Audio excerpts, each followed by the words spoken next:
Hi everyone Kavya channel. మేమైతే తిరుత్తని టెంపుల్కి వెళ్ళామండి. చాలా బాగుంటుంది. అక్కడైతే సుబ్రహ్మణ్య స్వామి ఉంటారండి. ఈ తిరుత్తని టెంపుల్ ఎవరికైతే తెలుసో లైక్ చేసి కామెంట్ చేసి షేర్ చేయండి.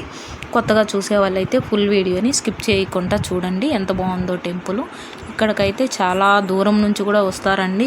టూర్లు వెళ్ళే వాళ్ళు ఉంటారు కదండి, అలాంటి వాళ్ళు కూడా ఈ టెంపుల్కి వస్తారండి. చాలా ప్రత్యేకమైన టెంపుల్ అండి. సుబ్రహ్మణ్య స్వామి అక్కడ వెలసినది చాలా బాగుంటుంది. మేమైతే మా అబ్బాయికి గుండు కొట్టించాము. మా ఆయన గుండు కొట్టుకున్నారు. చాలా బాగుంది. మేము ప్రతిసారి వెళ్తామండి. కావిడి తీస్తాము. కిర్తిక అని నెలలో ఒకరోజు వస్తుంది, దాన్ని పాటిస్తాము.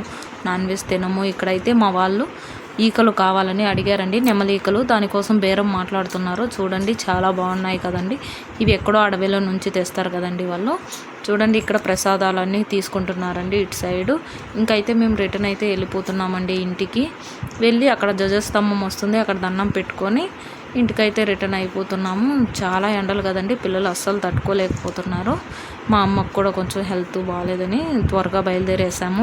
వెళ్తూ ఇలా షాపులన్నీ చూసుకుంటూ పిల్లలకి కావాల్సినవన్నీ తీసుకొని బొమ్మలు వాటిని వెళ్తున్నాము. ఇటు సైడ్ అయితే కొత్తగా మొత్తం ఆల్ట్రేషన్ చేయిస్తున్నారండి. గుడికి అయితే చాలా మార్పులు చేయిస్తున్నారు. చాలా బాగున్నాయి. పాతకాలం అన్నీ వీళ్ళు రెడీ చేస్తున్నారు. చాలా బాగున్నాయి. ఈ తిరుత్తని టెంపుల్ సుబ్రహ్మణ్య స్వామి ఎంతమందికి అయితే తెలుసో ప్లీజ్ వీడియోస్ స్కిప్ చేయకుండా చూడండి. ఇక్కడైతే దేవుడి దగ్గరికి నేరుగా ధ్వజస్తంభం అండి. అక్కడ కొంతమంది అయితే ఉప్పుతో దిష్టి తీసుకుంటారండి. అక్కడ చాలా బాగుంటుంది. ఈ వీడియో మీకు నచ్చినట్లయితే లైక్ చేసి సబ్స్క్రైబ్ చేసి షేర్ చేసుకోండి. Bye bye.